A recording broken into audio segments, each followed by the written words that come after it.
Hello friends, welcome back to the another video, which is day 6. Today we will be exploring the different types of visualization for the data modeling. So let's get started. Types of visualization. So this is the interface of a Power BI tool. When we have the top ribbon with the different we have different options to make the visualization and to initiate the visualization, like get data and those things, and insert modeling. So which is a ribbon. Then we have the middle as canvas. This is the report view. Then we have the bottom pan where we can add the sheets, different sheets for the report. Then we have the visualization, that is the fourth one. Then we have the fields. The fields are nothing but all the columns which we have in that particular sheet or the data. And now we will be going to each visualization step by step. So now we will just go through all the list. Then we will go with the one by one video of each visualization to make it more in detail and to visualize it completely with all the finishing and aesthetics. So these are some basic theoretical things to know. That is what is a ribbon. In ribbon you can do common tasks. Then we have the report view in which you can create the visualization. Then we have the data view where we have the data model view where we have the relationship. Pages tab, which is the below, where you can add the visualization pan. That is the visualization where we have all the options of visualization. Then the field pan where we have the different types of elements and the filters can be dragged for the report view. So what are the different types of visualization? Let's go in the Power BI tool and understand what are the different types of visualizations we have. So first one is the stacked bar chart. Second one is the stacked column chart. Then we have the clustered bar chart. Then we have the cluster column chart. Similarly 100% clustered chart and column chart. Then we have line. Then we have area. Then we have this stacked area chart. Then we have the line and stacked column chart, pie chart. Then we have the funnel. Then we have the donut tree map. Then we also have the map.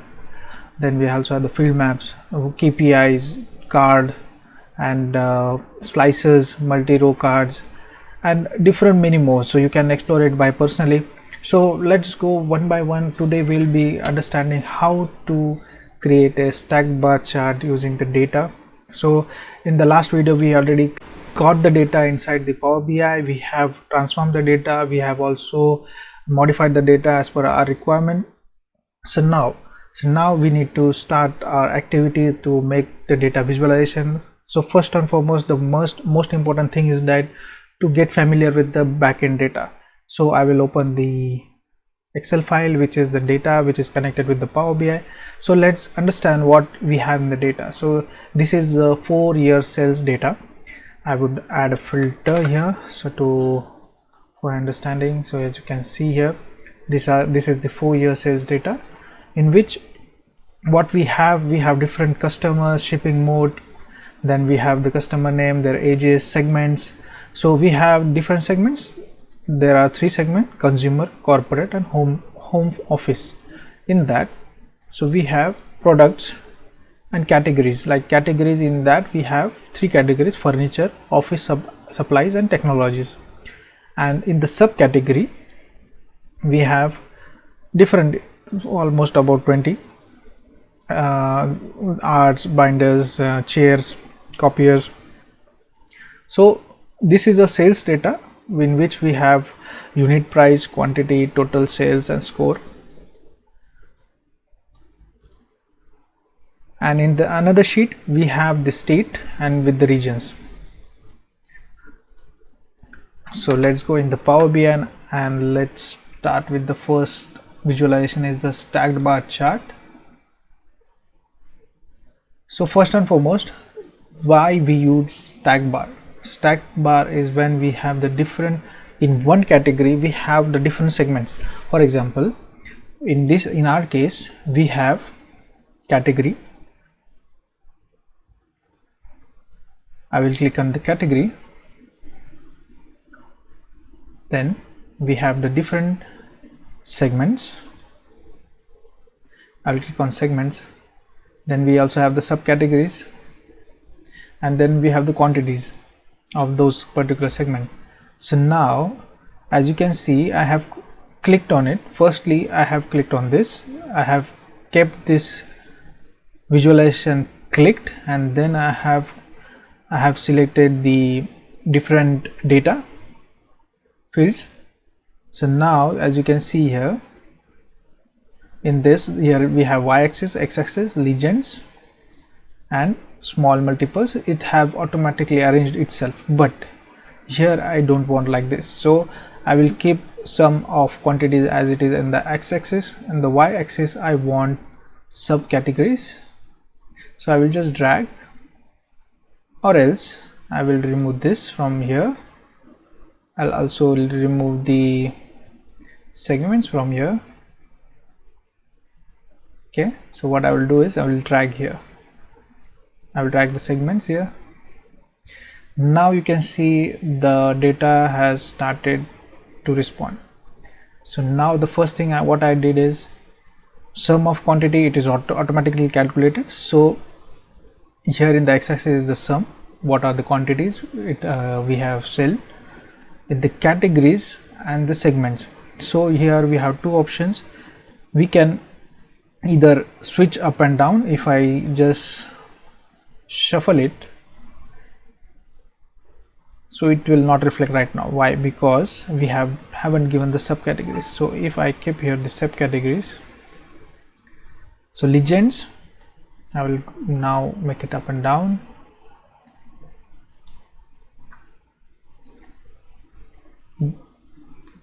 Let's do like this. Legends should be the categories, then we will go subcategory as here, and here refresh. As you can see here, what I did is, so I wanted to understand the things, how it works. Like, so what we did, sometimes while playing with the data, it's not possible to understand properly, or it's like very difficult to understand how to link each axis y and where to should be the legend. So just to understand the definitions, x-axis is nothing but this one. So just imagine I want all the values here which is in the quantity, and in the y-axis I want the category and subcategory. Why I did the category and subcategory? Because in my segments all the subcategories are divided, so that's why I kept like this. And legends I kept categories because as you can see the category is highlighted at the top. So we have three categories. Inside them we have these three different subcategories. So in this way we can see the furnitures for the consumer. The furniture which we have sold is in this color, blue color. Then we have the office supplies in this dark blue, that is then we have the technology in the orange. Now if you want to highlight the quantities, and then you want to give the data, the count, so let's go in more in details. So what I will do is just minimize this one to make it more visible. Okay, so first thing what I will do is I will go in the format. So we have the format visuals here. Here we have in the visualization, while you are doing the visualization, the first one is the add data to your visuals. Then we have the second option, format your visuals. So we can format your visuals like this. In this we have different options, like in the y-axis you can format if you want to make the bold, if you want to increase the font you can increase it, if you want to change the color. For example, I would like to give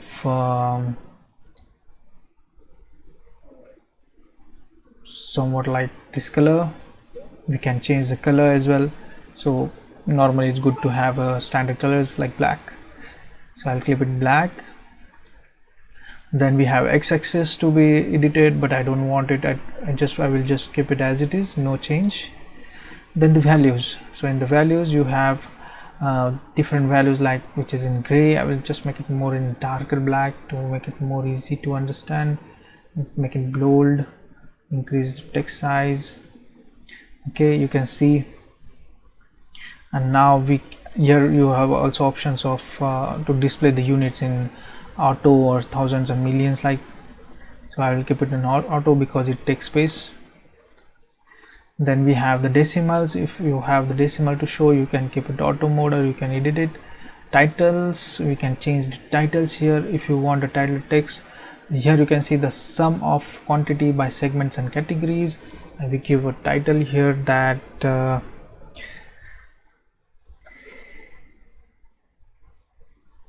quantity versus category.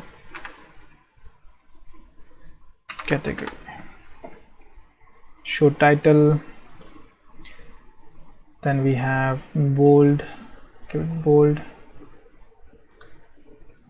black, it's okay. I'll increase the font, so here it's okay. So you can see here we have given the title as which is coming at the below, and now here you have also the one of the title at the top. Okay, I found it was in general, so sometimes you need to just explore the things. So okay, so once if you want to change the title of the top of the chart, then you can go, we have two options again in the format of visual, that is visual and then general. In the general, I will just switch off this title, it will disappear, but it's better to have a title with some information. So we can give it as sum of quantity by segment and category. Let's keep as it is, just to highlight bold. Then we can give the effects as well to them. So now we can just, the main thing is like always add the data labels, which is quite important to increase the, I could say, the visibility, and also to throw more information through the visualizations. Then we have the total labels. If I click it on, you can see the total labels is here, and you can keep it as it is. So yes, so now there are more things we can do, is like effects, how to use the effects. If I go with here in effects and I click here blue, then the background will change. I will click a background like gray, transparency to increase, visual borders, you can add the visual borders to the complete visualization. As you can see, the border is added. Yeah, and there is one more thing, when you want to go out from that visualization, click out of the box, that is the, don't click in this visualization, it will always be click here outside, then the selection will be removed. So this is how we have explored the stack bar chart. In the next video we will go with the more in information with the column chart, and more further videos with the covering up all the visualizations. Thank you for watching this video. Please let me know your comments in the comment box, and if you want a special video for any of the topic, please let me know.